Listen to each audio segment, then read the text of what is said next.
Bonjour à tous, bienvenue dans l'épisode 3 de EPAF et on reçoit aujourd'hui Jean-Marc Généreux, c'est parti.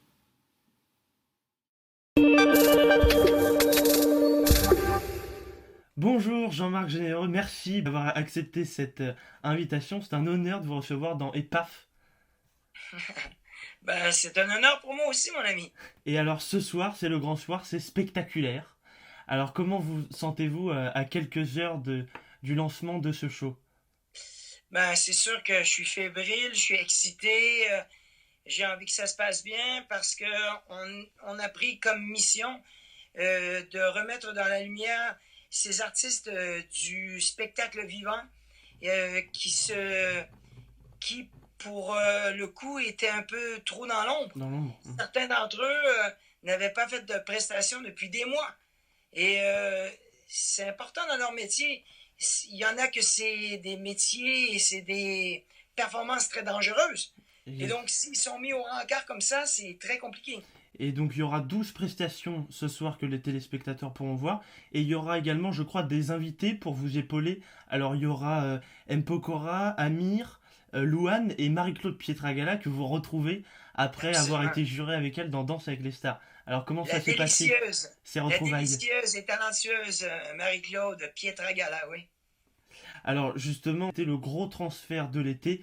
Vous quittez TF1 pour France 2. Alors est-ce que ça va vous manquer Danse avec les stars ou vous êtes vraiment heureux de poursuivre une autre aventure sur une autre chaîne?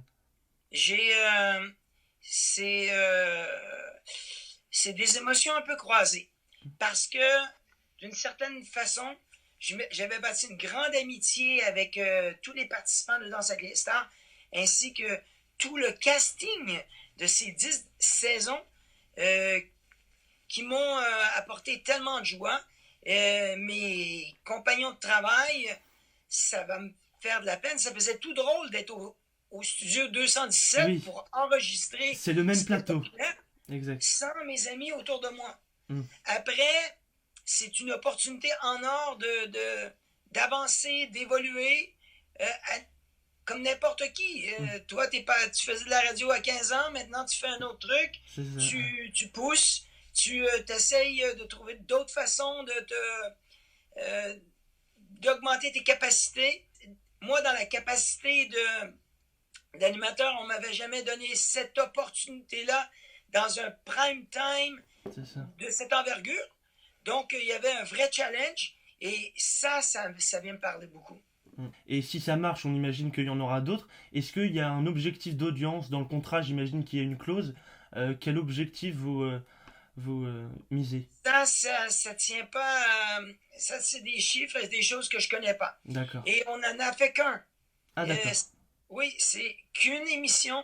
Déjà, c'était un tour de force de réunir ces 12 performances qui viennent, ces performeurs-là viennent du Du monde monde entier. entier, exactement. Et déjà d'avoir Matt Pokora, Amir Louane et Marie-Claude Pietragala, ça c'est une autre prouesse. Mm. Donc un tour de force et une prouesse pour un soir. Après, on est dans la COVID, on est encore dedans malheureusement. Et d'envisager de refaire tout ça, et je vais vous le dire avec toute honnêteté, ce qu'ils ont réussi à faire, on ne pourra jamais le refaire comme ça. Quand on monte le décor, il va falloir au moins faire 2 émissions Oui, ou 3 émissions parce que ça va être trop c'est compliqué. trop vrai. Donc, de réunir, si on dit que c'est difficile de réunir 12 performances, imaginez en réunir 24 C'est sûr. et avoir 8 performeurs qui viennent de la France, tout ça, ou d'ailleurs, qui viennent sublimer cette soirée, ça va être un autre tour de force. Alors, il y en a qui comparent un peu spectaculaire avec le plus grand cabaret du monde de Patrick Sébastien. Alors, est-ce que vous pouvez nous expliquer les différences qu'il y aura entre les deux émissions? On raconte une histoire complètement différente. On n'a pas d'invités qui viennent s'asseoir alentour d'une table pour faire des promos directs. Ouais, Et c'est pas eux qui font le lancement. Parce qu'avec Patrick Sébastien, c'est ses invités qui lançaient les différents performeurs. On raconte une histoire différente, l'écran est complètement différent. On, Nous, c'est pas juste des poursuites et des lumières qui vont changer un peu l'ambiance. mm, C'est complètement différent. Quand, admettons, les Vitalis, ils font leur performance, où le Golden Dream, on est ailleurs. Ouais. Le fil rouge devient un peu moi et mes narrations sont, on va dire, assez volumineuses. Quand je présente un performeur, j'essaie de raconter une histoire. C'est pas une présentation dite classique. Et c'est là où ça va être différent. Et ça finit pas avec une fête ou une chanson, un truc comme ça. Ouais. C'est vraiment un prime qui met pas les artistes en général dans la lumière, mais plus les artistes du spectacle vivant. Il me semble que l'autre différence, c'est qu'il y aura un petit côté compétition, puisqu'à la fin, le public désignera un vainqueur parmi les 12 On prestations. essaye de vraiment de minimiser, si vous Quand voulez, même, ok. le côté compétition. Là, c'est comme si j'ouvre une bouteille de champagne et je donne le premier verre à quelqu'un. Ouais. Parce qu'ils sont tous, toutes et tous, en position de mériter ce prix d'honneur. Mais en réalité, même pour les gens, c'est compliqué de faire le tri. Et donc, ça joue à rien. Et on est content que quelqu'un reparte avec Oui. un effigie, Un trophée, voilà. un trophée, mais honnêtement, tout le monde le mérite. D'accord. Et pour revenir sur votre départ du coup de TF1, est-ce que la direction a essayé de vous retenir et aussi comment ont réagi les jurés? Par exemple, Chris Marquez, vous étiez là depuis le lancement de Danser avec les stars il y a 10 ans. Comment ils ont réagi, votre direction et les jurés? Personne n'a vraiment essayé de me retenir parce que, à quelque part, tout le monde vit dans une certaine incertitude à voir demain à la télé. Comment ça va se passer à cause de la COVID Avec et tout la ça. crise économique, effectivement. Et honnêtement, ils ont été toutes et tous, super gentils avec moi. Heureux que j'essaye que je prenne ce nouveau défi, Ouais. qui est un nouveau départ, même si c'est dans une autre chaîne. Justement, encore aujourd'hui, j'ai eu un beau message de personnes très haut placées à TF1 qui me souhaitent bonne chance. Chris, Chaim, que ce soit Camille Combal, tout le monde, Il y a une vague de... m'ont écrit, je ne veux pas toutes les nommer parce qu'ils m'ont tous écrit des mots super gentils pour me souhaiter bonne chance. Alors, donc, tout le monde est content pour moi. On peut le dire, ils sont spectaculaires. Alors, ah ouais, là, pour eux aussi. Ah oui. Et alors, justement, Danse avec les stars, ça va quand même revenir, ça va continuer, ça sera diffusé en 2021 sur TF1. On imagine que vous serez remplacé. Est-ce que vous avez soufflé un nom ou est-ce que vous espérez quelqu'un en particulier pour vous succéder? Non, la BBC et TF1 Prod ont toujours fait des castings géniaux depuis le début. Ils sont expérimentés et ils sont talentueux pour trouver un équilibre. Et donc,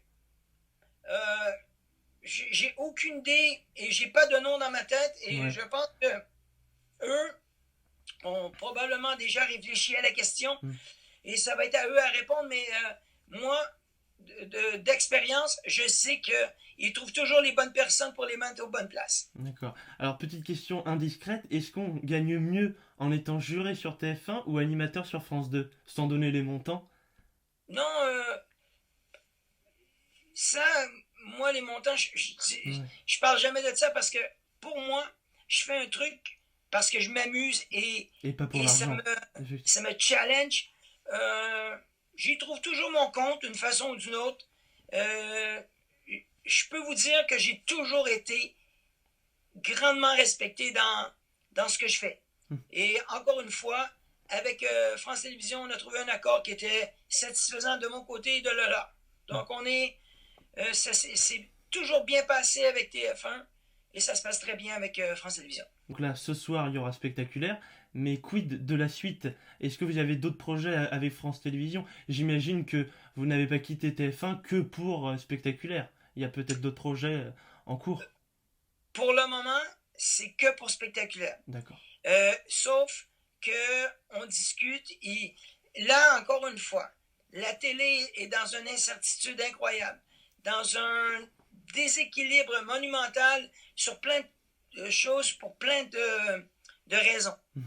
Euh, on discute. Peut-être qu'il y aura des choses à annoncer un jour, mais pour le moment, je me concentre sur spectaculaire.